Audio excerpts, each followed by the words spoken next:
बिस्मिल्लाहिर्रहमानिर्रहीम। अस्सलामुअलैकुम। कैसे हैं आप सब लोग? उम्मीद करती हूँ कि सब खैरियत से होंगे और खुश होंगे और अल्लाह ताला सबको खुश रखे।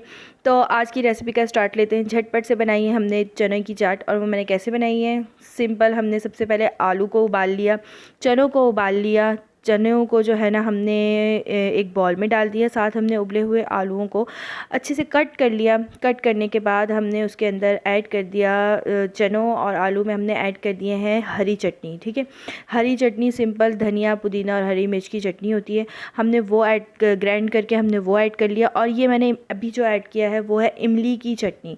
ठीक है, जो इमली की चटनी मैं बनाती हूँ अक्सर मेरे पेज पे, मेरे उस पे चैनल पे होगी इमली की चटनी, और फिर इंशाल्लाह मैं आपको ये गुड़ वाली इमली की चटनी भी इंशाल्लाह शेयर करूँगी आपके साथ।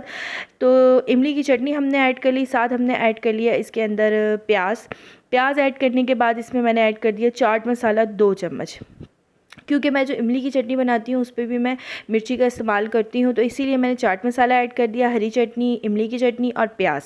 सिंपल ये हमने सारा मिक्स करके एक बॉल में रख दिया, क्योंकि चाट ज़्यादा थी इसलिए मैंने अलहदा से बॉल में, बड़े बॉल में मिक्स किया।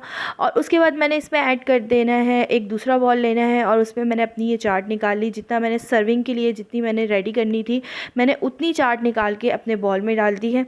अब मैंने इसमें क्या करना है, दही फुल्कियाँ सिंपल जो बाज़ार में मिलती हैं, ज़्यादा अगर आपको मेहनत करने का फ़िलहाल शौक़ नहीं हो रहा तो आप मेरी तरफ फ़िलहाल के लिए, वैसे मैं घर पे बना लेती हूँ लेकिन उस वक्त मुझे जल्दी थी तो इसीलिए, तो मैंने दही फुल्कियों को पानी में जज़्ब करके रखा, वो अच्छे से फूल गई, ये देखिए इस तरह से फूल गई।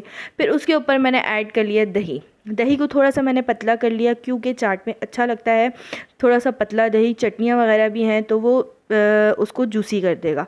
तो ये दही मैंने इसमें ऐड कर लिया, जितना मैंने डालना था, जितने हिसाब से आप करने हैं। बाकी ये मैंने पापड़ी, देखिए इसको मैंने अच्छे से क्रश कर लिया, उसी थैली में मैंने हाथ की मदद से क्रश कर लिया, पापड़ी मैंने वो डाल दी है इसके ऊपर, और बस ये हमारी मज़ेदार सी झटपट सी चाट तैयार है।